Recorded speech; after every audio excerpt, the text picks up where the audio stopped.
Buen día, mis queridos, el Señor les bendiga. Esta mañana estudiaremos educación y redención. Cada vez que nosotros vamos a la Biblia, cada vez que pensamos en las cosas espirituales, pensamos generalmente en un Dios y nosotros como su pueblo, como sus súbditos.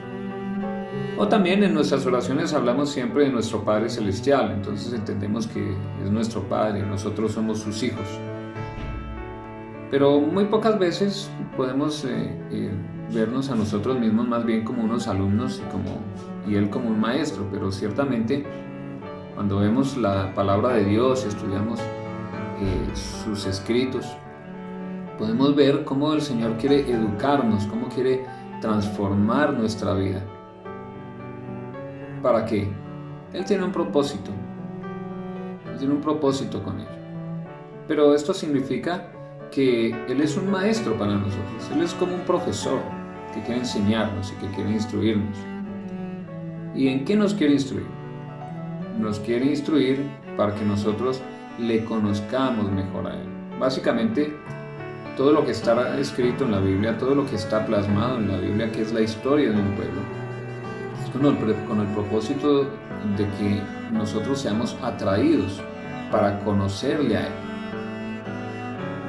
El Señor se revela a través de su palabra. Cada historia que está escrita en la Biblia nos da una revelación de sus propósitos, de su deseo y de su final propósito con la humanidad, para con cada uno de nosotros. Algo fue perdido en el libro de Génesis. Encontramos una parte de la historia que a muy temprana edad de la historia humana, el hombre perdió algo muy valioso. En el libro de Génesis, en el capítulo 1, en los versículos 26 y 27 hablan acerca de cómo fuimos creados, y dice allí que fuimos creados a la imagen de Dios. Pues cuando hubo el pecado, esta imagen se perdió. Pero ¿qué podemos nosotros pensar acerca de lo que es la imagen de Dios? Bueno, realmente la imagen de Dios es la pureza con la cual el Señor nos creó. El Señor no nos creó conociendo el mal, no nos creó de esa manera, nos creó para hacer el bien, nos creó seres libres y que podíamos tener la capacidad de relacionarnos con Él. No así con las otras criaturas que por no tener esa capacidad de elección, por no tener tampoco esa habilidad para comunicarse en el idioma, ellos son solo receptores de la bondad de Dios, de su protección, de su cuidado. No que nosotros no lo seamos, solo que nosotros tenemos la facultad de elegir, recibir, aceptar ese cuidado, esa protección, mientras que ellos no. Entonces nosotros tenemos una facultad mental de relacionarnos con nuestro Hacedor. Esa es una gran diferencia y esa es la imagen que el Señor colocó en nosotros. Tenemos la capacidad de pensar, de comunicarnos y relacionarnos, por ende, con nuestro Hacedor. Ahora, esa imagen que el Señor colocó en nosotros, lamentablemente a temprana edad de la historia bíblica, podemos encontrar que en la historia de la humanidad muy temprano el hombre perdió esa imagen. Realmente nos fue arrebatada porque el enemigo nos engañó a nuestros primeros padres y esa imagen se perdió. Ahora, ¿qué podemos encontrar entonces en esto cuando leemos cómo vinieron los hijos del hombre después de haber perdido la imagen de Dios? Las escrituras revelan ahí en Génesis, en el capítulo 5, versículo 1 y 3, dice que Adán engendró un hijo conforme a su imagen. Bueno, podemos entender entonces que si ya después del pecado, después de que Adán había pecado, había perdido la imagen de Dios, el hijo que iba a nacer de él, que fue a su imagen, ya estaba destituido también de la gloria de Dios. Eso podemos entender de lo que pasó con el ser humano y con la imagen de Dios que fue originalmente colocada en nosotros, fue puesta en el hombre para que nos pudiéramos comunicar y tener un relacionamiento con Él, para que cada día reflejáramos mejor su gloria. Pero se perdió esa imagen. Ahora el Señor plasma en la palabra de Dios su deseo de restaurar esa imagen en nosotros. Evidentemente Dios planificó este proceso de educación que conocemos también, cuando al distinguirnos de muchas otras formas de vida nos hizo a su imagen. Y lo hizo para poder enseñarnos, para que podamos aprender de Él, hasta que su mente, su manera de pensar, se refleje en cada una de sus criaturas. Ese es el propósito de Dios, restaurar esa imagen que fue perdida, que fue arrebatada en un principio. Ahora, para Él poder hacer esto, tiene que instruirnos ahora desde el punto en donde estamos. No que antes no nos fuera a instruir, Él siempre será. Además de que nosotros alcancemos, podamos participar de esa eternidad que Él nos ofrece. Nosotros vamos a continuar aprendiendo por las edades sin fin de Él. Pero ahora con mucha más razón cuando estamos ahora en desventaja, nos colocamos en mucha más desventaja de lo que estuvieron nuestros primeros padres en el Edén. Entonces el Señor es como nuestro Maestro, por eso en muchas partes de las Escrituras nosotros vemos al Señor Jesús como un Maestro. Así le conocemos. Tiene muchos nombres, se habla de Mesías, se habla como el Salvador, como el Cordero de Dios, el Hijo del Hombre, el Redentor. Pero también nos damos cuenta cómo las mismas personas que vivían junto con Él en su alrededor, tanto los discípulos como los rabíes, ellos reconocían en Él a un maestro, porque Él enseñaba y lo reconocían como maestro. La palabra que le daban era rabí, que lo que traduce es maestro.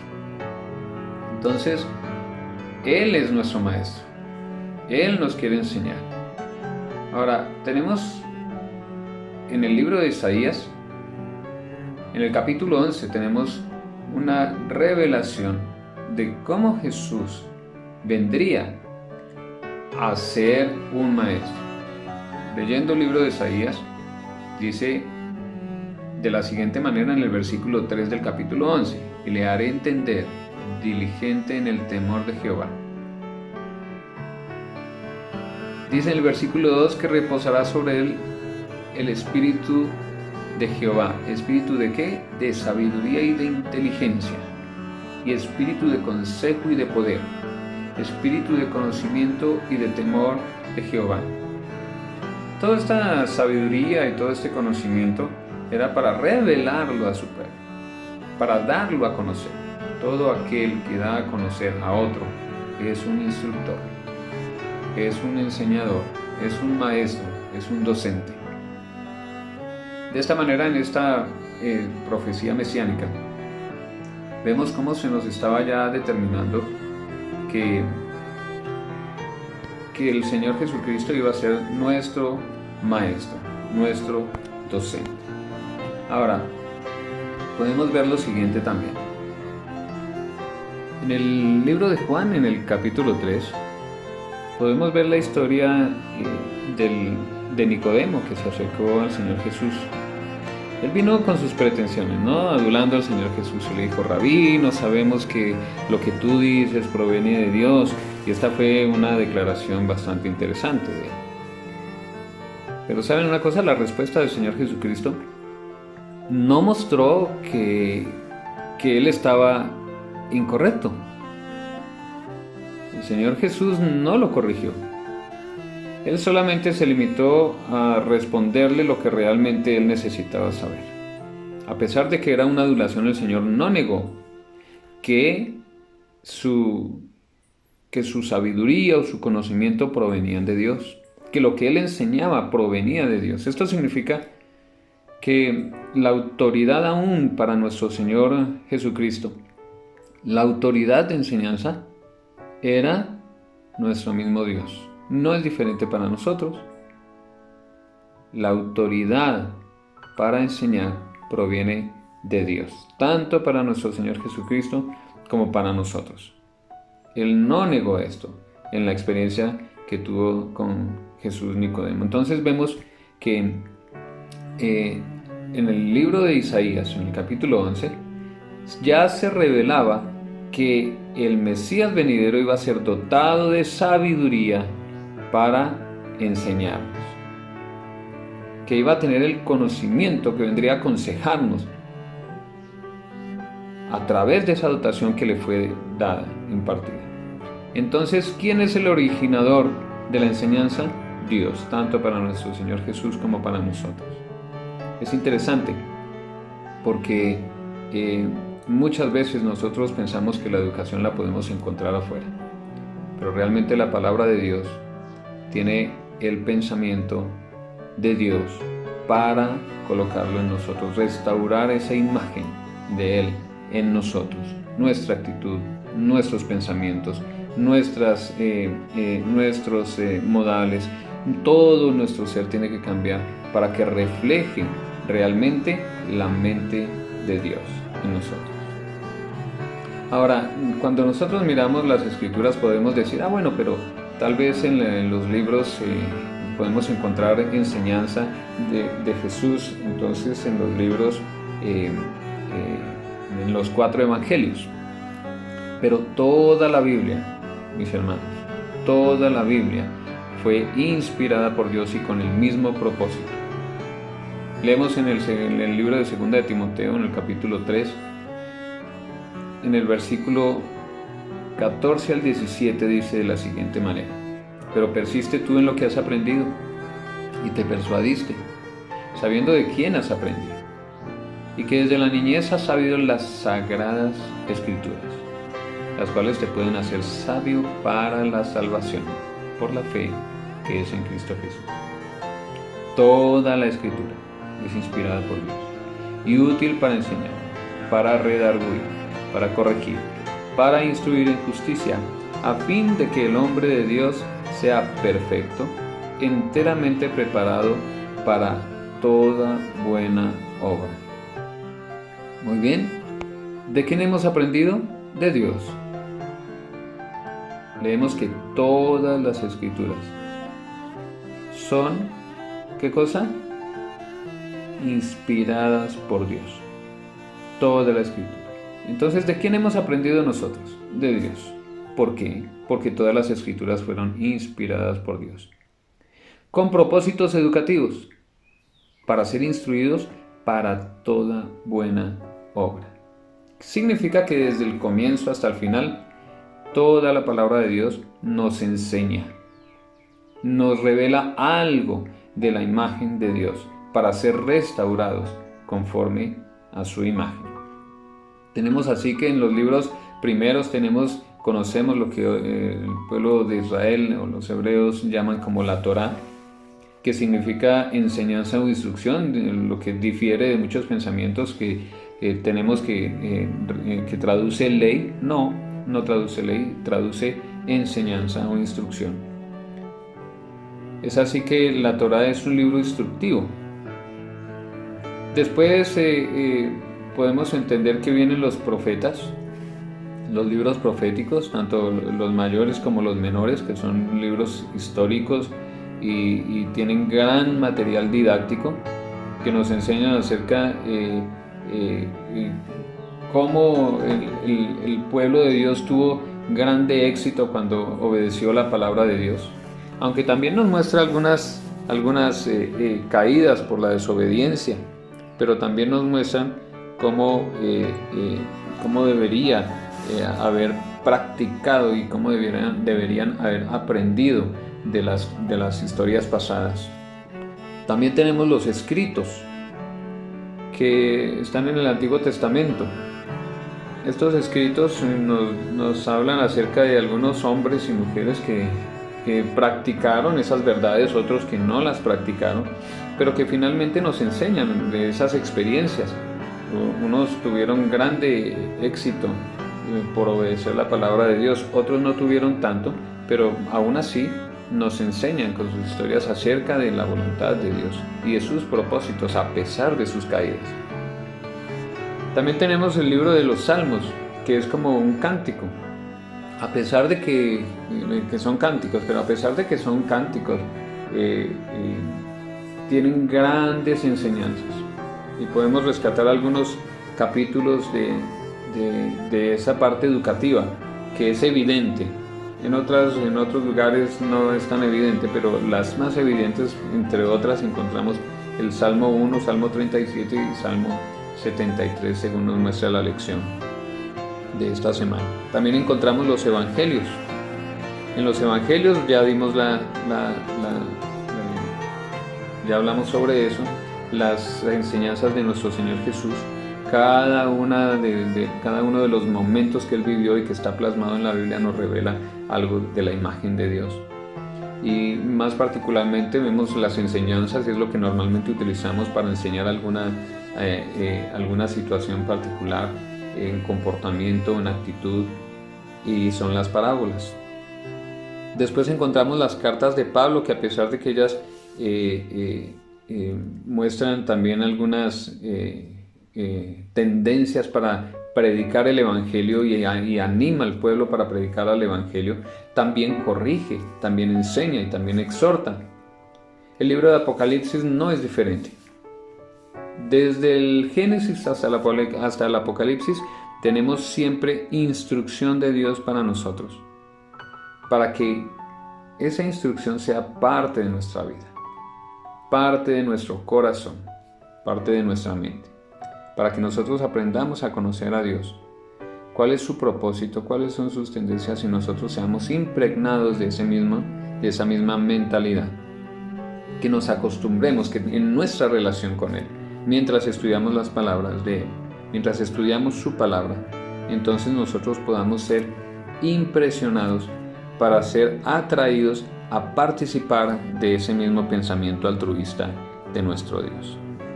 Ahora bien, hablando acerca de los sabios, podemos entender que en las Escrituras no se habla mucho de la palabra educador o maestro, pero sí se habla acerca de la palabra sabio. Y la palabra sabio viene a traducir exactamente lo mismo como un maestro, como un docente o como un enseñador. Es así que entonces la sabiduría pues es la manera en que nosotros aprendemos, y generalmente eso que aprendemos de manera más amplia es en la juventud. Cuando ya tenemos cierta edad se nos dificulta más aprender. Cuando estamos en la juventud tenemos todas las facultades dispuestas y despiertas con deseo de aprender. El cerebro está nuevo y quiere llenarse de no solo de información, sino cómo aplicar esa información. Entonces es un proceso que en su mayor efectividad se produce en la juventud. Sin embargo, la sabiduría también es práctica. En el libro de Eclesiastés nos enseña también que se puede comparar algunas situaciones de la vida cotidiana o de la naturaleza, y que nosotros podemos aprender de ella con esas practicidades comunes de la naturaleza. Ahora, también es teórica la sabiduría, igual que la enseñanza. Entonces, cuando se habla de la sabiduría es como si se estuviera hablando de la enseñanza, porque también tiene teoría. También encontramos que para conocer el Evangelio nosotros tenemos que poner en práctica la fe que Dios quiere que nosotros tengamos hacia Él. Y también nos ayuda a vivir de manera responsable en beneficio de los demás, igual que la educación. La educación quiere que nosotros participemos de una manera altruista en la vida, para que seamos un beneficio para otros. Nos ayuda también a protegernos de la desgracia. Cada persona que se educa es exitoso en sus cosas. No necesariamente el éxito no tiene que ver con la prosperidad económica. El éxito tiene que ver con la prosperidad personal. Un desarrollo y unas facultades armónicas que hacen posible que una persona se desenvuelva en cualquier ámbito y sea aceptado en cualquier ámbito, y que sea una bendición para otros con su actitud, con su influencia, con sus conocimientos. Finalmente, al igual que la educación, la sabiduría no responde tampoco todas las preguntas que nosotros nos hagamos, pero sí permite que nosotros estemos tranquilos y conformes con lo que vamos aprendiendo, porque sabemos que vamos a adquirir con mayor experiencia, vamos a adquirir más sabiduría en su debido tiempo, como nos lo enseñan las Escrituras.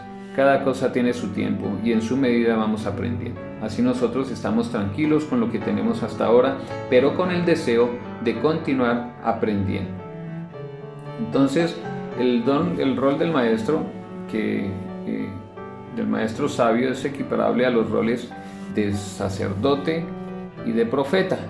Toda la Biblia habla de los profetas, habla de los sacerdotes, y aunque no habla mucho de los maestros o educadores, solo en la parte de los evangelios, es básicamente las mismas responsabilidades. Ese rol es el mismo como sacerdote o como profeta, es el mismo rol que tenemos como maestros.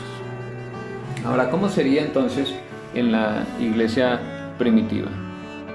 Nosotros podemos ver que ciertamente los discípulos estuvieron un buen tiempo con su Señor, de manera continua, vivían con Él, comían con Él, dormían con Él, todo lo hacían con el Señor Jesucristo. ¿Por cuánto tiempo? 3 años y medio estuvo con ellos.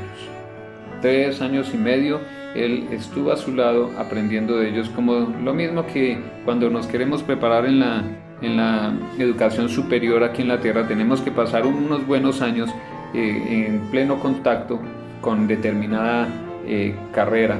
Entonces no es diferente con los discípulos cuando estuvieron al lado de Jesús, solo que a diferencia de las carreras terrenales, de las profesiones terrenales, el Señor Jesucristo nos dejó a alguien para que continuara esa educación. En las carreras terrenales, en las profesiones terrenales, en la educación secular, en la educación superior secular, cada persona tiene que ser su autodidacta y estar a la vanguardia de las cosas nuevas que van aconteciendo en el mundo. Pero en las cosas espirituales, en las cosas eternas, el Señor nos dejó un guía permanente. Y es lo que podemos encontrar cuando el Señor promete la presencia del Espíritu Santo en nuestra vida para guiarnos. El Espíritu Santo también es un agente enseñador, también es un agente que nos instruye. Juan, en el capítulo 14, versículo 16 y 17, el Señor promete la presencia del Espíritu Santo para nosotros. Dice así: y yo rogaré al Padre y os dará otro consolador para que esté con vosotros para siempre, el Espíritu de verdad, el cual el mundo no puede recibir porque no le ve ni le conoce, pero vosotros le conocéis porque mora con vosotros y estará en vosotros. Fue dado el Espíritu Santo para guiarnos, para enseñarnos, para instruirnos también, para recordarnos las palabras del Señor. Entonces, el Espíritu Santo no se identifica como educador directamente, pero la obra del Espíritu Santo efectivamente es educativa, especialmente en lo que se refiere a encontrar la verdad de Dios, la verdad que nos instruye, la verdad que nos liberta.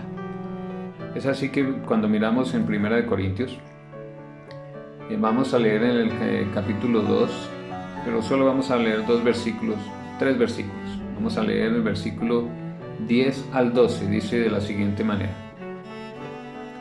Dice: pero Dios nos las reveló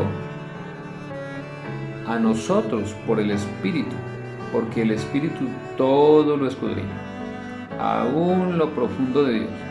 Porque ¿quién de los hombres sabe las cosas del hombre, sino el Espíritu del hombre que está en él? Así tampoco nadie conoció las cosas de Dios, sino el Espíritu de Dios. Y nosotros no hemos recibido el Espíritu del mundo, sino el Espíritu que proviene de Dios, para que sepamos lo que Dios nos ha concedido. Vamos a leer también el versículo 13, lo cual también hablamos, no con palabras enseñadas por sabiduría humana, sino con las que enseña el Espíritu, acomodando lo espiritual a lo espiritual. ¿Podemos ver? ¿Podemos darnos cuenta que el Señor nos está mostrando que el Espíritu Santo es un agente enseñador, que Él nos enseña y nos guía? Entonces, toda la palabra de Dios, desde el principio hasta el fin, es el libro de texto por el cual el Señor quiere restaurarnos para establecer su imagen nuevamente en nosotros.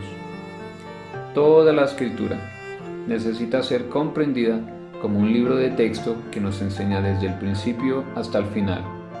Y tenemos un agente enseñador que, a pesar de que nuestro Señor Jesucristo fue nuestro principal maestro, no nos dejó solos, dejó a su Santo Espíritu para que nosotros podamos tener el conocimiento. ¿Y qué conocimiento? ¿Qué profundidad de conocimiento podemos tener cuando tenemos ese agente instructivo que conoce lo profundo de Dios? Entonces, ¿qué alcance podemos nosotros tener acerca del conocimiento de Dios? Tenemos la oportunidad, mis hermanos y amigos, de ser educados, transformados y rehabilitados a la imagen de Dios. Ese es el propósito de la palabra de Dios. Ahora, esa rehabilitación, ¿con qué propósito es? Porque el Señor quiere que nosotros seamos redimidos para vivir con Él. Por eso la educación y la redención son una y la misma. El Señor nos quiere educar para que estemos capacitados para vivir en el reino de los cielos con Él. Mi amigo y hermano, quisiera que encuentres en estas palabras y en este estudio una motivación más para estudiar la palabra del Señor, para tener una relación íntima y estrecha con Él, para que la palabra de Dios y lo que muchos ven como reglamentos y requerimientos no se tornen una carga para ti, como algo que tienes que hacer para alcanzar el favor de Dios, para poder participar del cielo, porque se torna una carga, sino que más bien sea una relación tuya con el Señor para que tú anheles ser como Él.